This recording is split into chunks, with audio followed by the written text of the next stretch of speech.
이 6절을 보겠습니다. 내 평생의 선하심과 인자하심이 반드시 나를 따르리니. 내 평생의 선하심과 인자하심이 반드시 나를 따른다.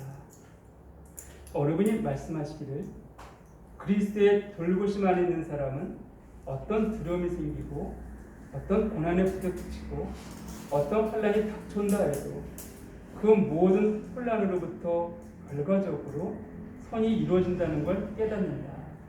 이것이 곧 나의 삶에 드러난 선하심과 인자심이다. 고백하는데 저도 이 말씀은 아멘이 되었습니다. 예수님께서 요한복음 10장 11절 언급했듯이 내가 온 것은 양으로 생명을 얻게 하고 더 풍성히 얻게 하시기 위함이라고 말씀하고 있습니다. 더 풍성히 얻게 하시기 위함이다. 근데 우리가 유대인들 성도를 보게 되어지면요, 내 평생의 선하심과 인자하심이 반드시 나를 따른다? 내 뒤에 따르는 것이죠. 선하심, 인자하심 나를 따라온다? 즉 우리는 우리의 미래가 있게 되어지기 원합니다. 우리의 미래가 선하심과 인자하심이 정말 있기를 원한다고 고백하는 게 우리의 고백이란다면은 유대인들은 오늘 본문을 보게 되어지면 내 뒤에 따라온다 이렇게 말하고 있어요. 근데 이것은 유대인의 관습이랄까요? 이걸 사람이 이해가 되어집니다.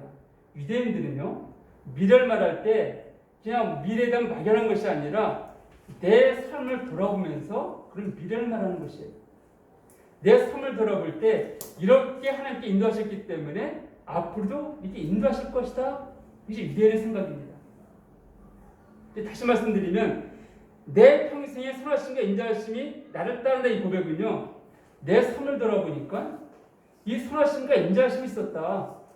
그러니까 앞으로도 인도해 나가실 것이다 이 고백인 거예요. 지금 이 시를 쓴 사람이 다윗이라고 말씀드렸고, 지금 다윗은 사울왕에서 좀 도망다니는 상황입니다. 잡히면 죽을 수밖에 없어요. 그럼에도 불구하고 이 다윗이 자기 삶을 돌아보건대 우리가 아는 것만 하게 들었습니다. 그가 목자했을 때 사무엘이 왔습니다.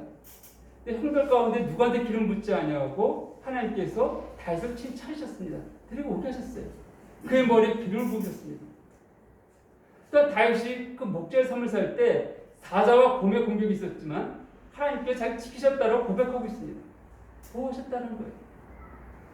또 다윗이 골리앗과 싸우면서 어린 소년이었음에도 불구하고 그 골리앗을 물맷돌로 쓰러뜨렸습니다.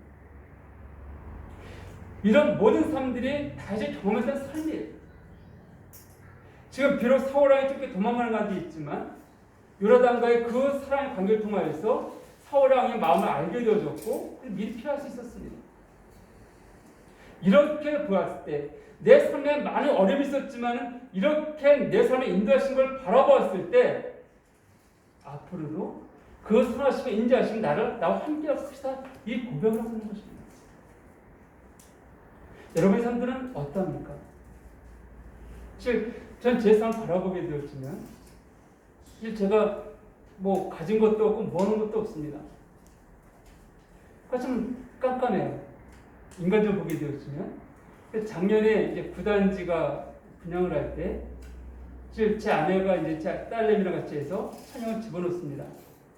그래서 제 마음 가운데 그걸 확신이 없었어요. 왜냐하면 제가 지금 장기 전세에 살고 있지만 간증들이 있었는데 그거 할 때 전 간증된 적이 없었습니다. 될 것 같지는 않았는데 그래도 이제 천약 이제 추첨할 때 되어지니까 기도하게 되었습니다.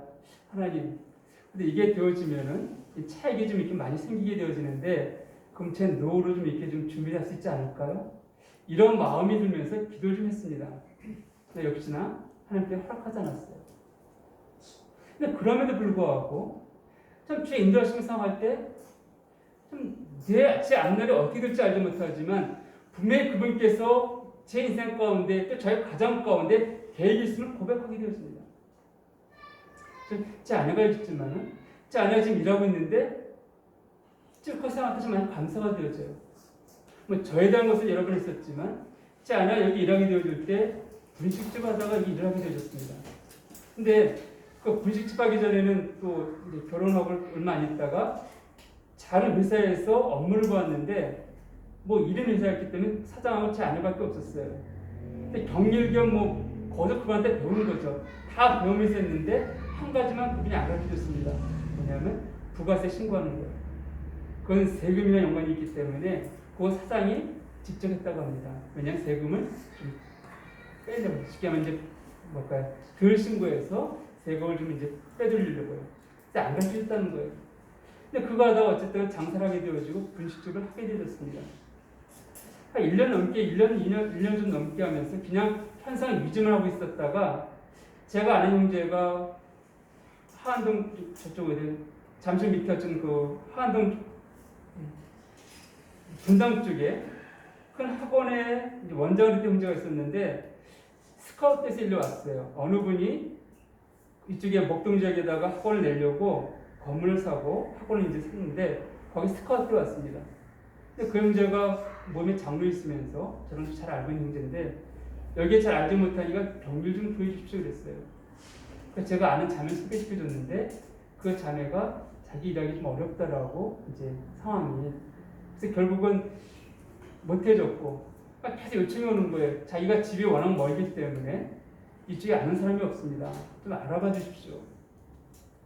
한 3, 4주 이게 계속 그러다 보니까는 이제 오픈할 때는 가까워지는데 제 아내가 그냥 농담 반 진담 반 그럼 내가 가서 해볼까? 해본 일이 있었으니까 그럼 그렇게 하다가 그렇게 하십시다라고 되어졌습니다. 그래서 갔는데 제 아내가 그럼 일하겠습니다 했는데 또 연락이 없는 거예요. 이 친구한테 한 2, 3주 연락이 없다가 연락이 왔습니다. 그러니까 그 연락이 와서 이제 50주 했는데 제 생각대로 장로의 아내를 좀 쓰려고 하니까 장 밑으로 써야 되는데 좀 부담스러운 거죠. 그러니까 나름대로 계속 알아봤는데 안 나오는 거 사람이 구해지지가 않는 거예요. 이상하게도. 그래서 이제 제 아내금 쓰겠습니다라고 했어요.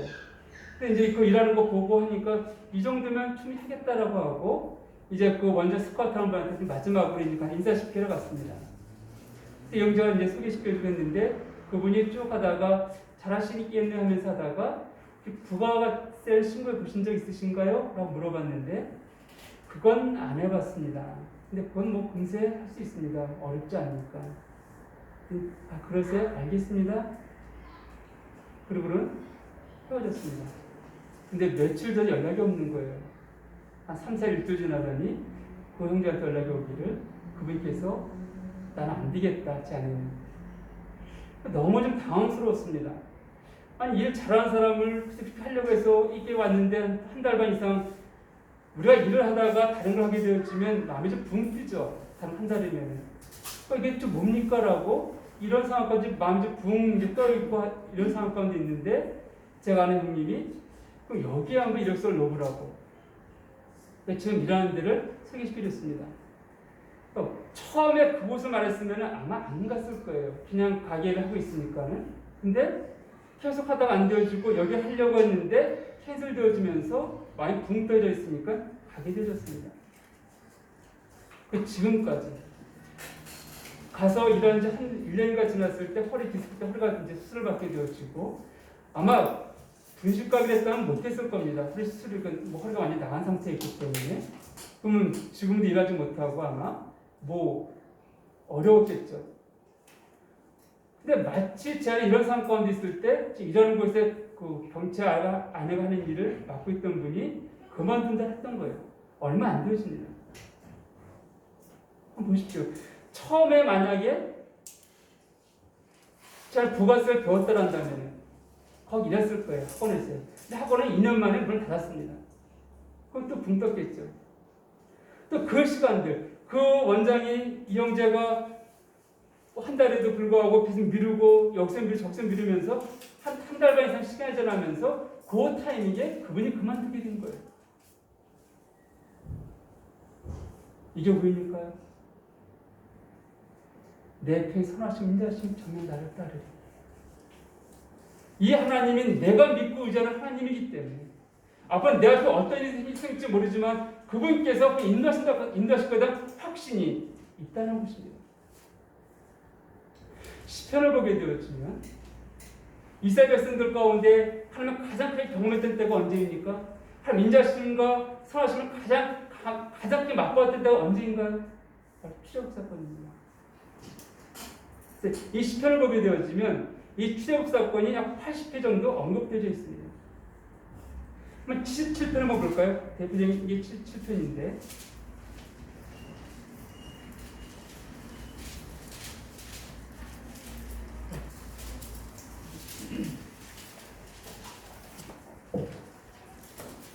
여기 보게 되어지면 내가 내 음성을 하나님께 부르짖으리니 내 음성을 하나님께 부르짖으면 내게 귀를 기울이시리로다.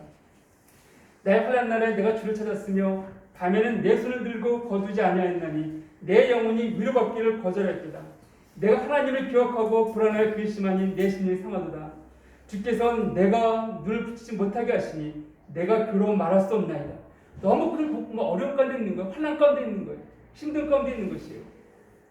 그래서 5절에 보면 내가 옛날 곧 지나간 세월을 생각하였사오며 자기 삶을 돌아보게 되어집니다. 그리고 밤에 부른 노래를 내가 기억하여 내 심령으로 내가 내 마음을 간구하기를 주께서 영원히 버리실까? 다시 은혜 베푸지 아니하실까? 그 인자하심은 영원히 끝났는가? 그 약속하심도 영원히 파였는가? 하나님이 그가 베푸실 은혜를 잊으셨는가? 노하심으로 그가 베푸실 궁리를 그쳤는가 하였나이다. 이럴 때가 있잖아요. 또 내가 말하기를 이는 나의 잘못이다. 그런데 내가 말하기를 아니야 이건 잘못된 것이야. 지존자의 오른손에 해 곧 여호와의 일들을 기억하며 주께서 옛적 행하신 귀한 일을 기억하리이다. 또 주의 모든 일을 작은 소리로 읊조리며 주의 행사를 낮은 소리로 드리리이다.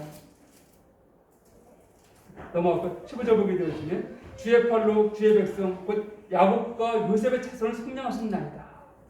20절에 주의 백성을 양떼같이 모세와 아들 손으로 인도하셨나이다.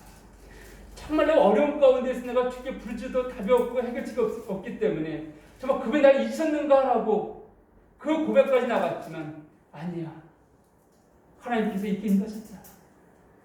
있게 인도하셨잖아.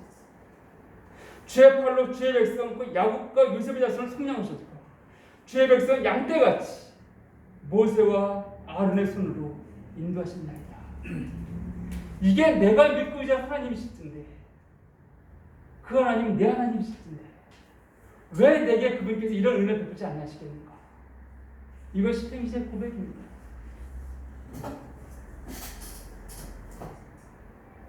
저를 인도하신 그 하나님이 동일한 하나님이세요. 여러분이 믿는 하나님이십니다. 근데 여러분 손들 돌아보세요. 나의 그 상황 가운데 그 어려운 상황 가운데 날 지키시고 보호하시고 그 모래바위에 두발자국처럼 나를 업고 걸어왔을 때 그 주님의 생각해 보십시오. 그분은 결코 나를 잊지도 포기하지 않으십니다. 저는 말씀드렸듯이 어찌 여인이 그 태어난 자를 잊겠느냐. 자식을 잃을지라도 엄마 여인은 잊지 못한다는 말씀하시듯이 이게 우리 하나님이십니다. 우리가 하나님이 잊어버린다 할지라도 결코 잊지 않으시다는 말씀하고 있습니다. 내 손을 내가 널 지키고 보호하시겠다는 말씀하는 것이.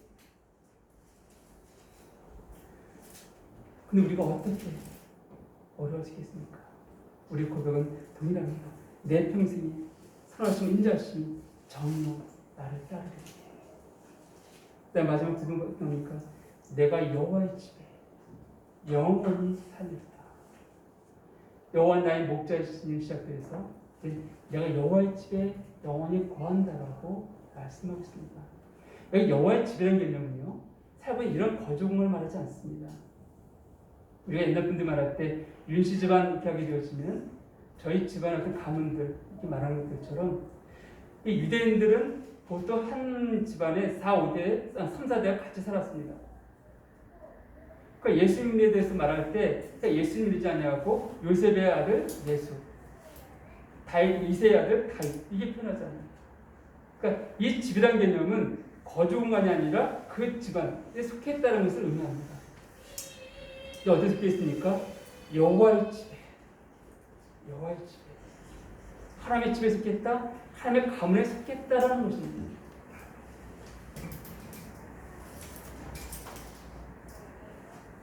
근데 갈라디아에서 온 것도 있듯이 너희가 아들인 거로 하나님 그 아들의 영을 우리 마음 가운데 보내셨다고 말씀하고 있습니다.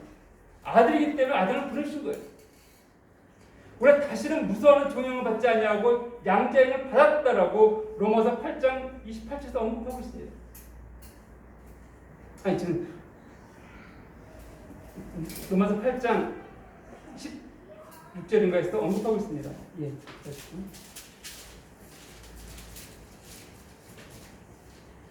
예, 15절 너는 다시 무서운 종용을 받지 않냐고 양자를 받았으므로 우리가 아빠, 아버지라 부르진다라고 말씀하고 있습니다. 하나님을 아버지로 부르는 자가 누구입니까? 우리예요. 여호와의 집에 거하는 자가 누구입니까? 바로 우리입니다. 이제 목자하신 그 하나님께서 우리에게 아버지로 나타나셨습니다. 나타나신 거예요. 아버지 집에 거한다는 말씀하고 있습니다. 우리가 아버지 집에 거한다면은 누가 그 아버지 손에 우리를 빼앗을 수 있을까요?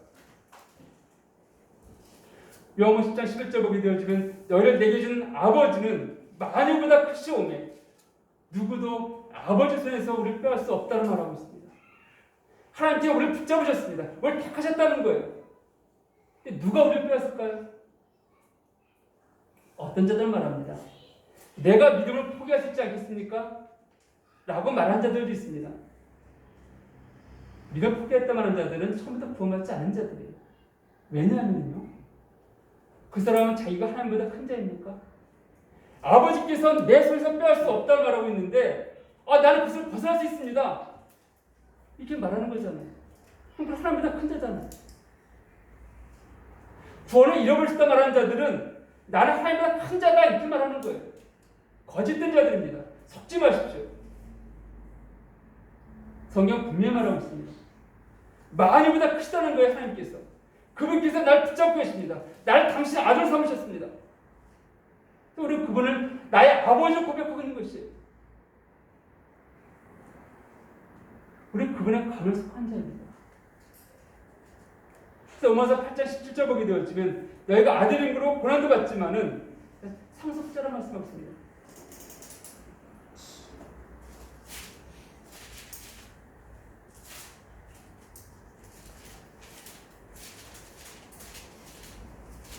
(8장 17절) 보게 되어지면 자녀이면 또 상속자고 하나님의 상속자예요. 그리스도와 함께한 상속자니 말씀하고 있습니다. 우리는 첫 아들 되신 그리스도와 함께 상속자라고 말씀하고 있습니다.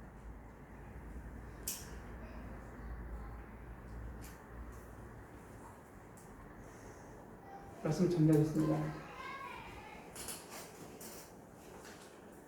시편 23편 통하여서 우리는 그분이 어떤 분인지를 또 어떻게 우리 삶을 돌아보고 계신지를 함께 살펴봤습니다. 이제 우리는 그분의 집에 영원히 거하게 되었습니다. 우리에게 이렇게 말씀하고 있습니다. 시편 138편을 같이 한번 보고서 좀 마치기 원합니다.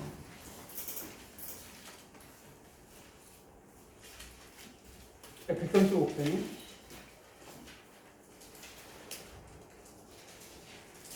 2절과 3절을 같이 한번 보고 마치겠습니다. 자, 같이 한번 읽겠습니다. 시편 135편 2절과 3절입니다.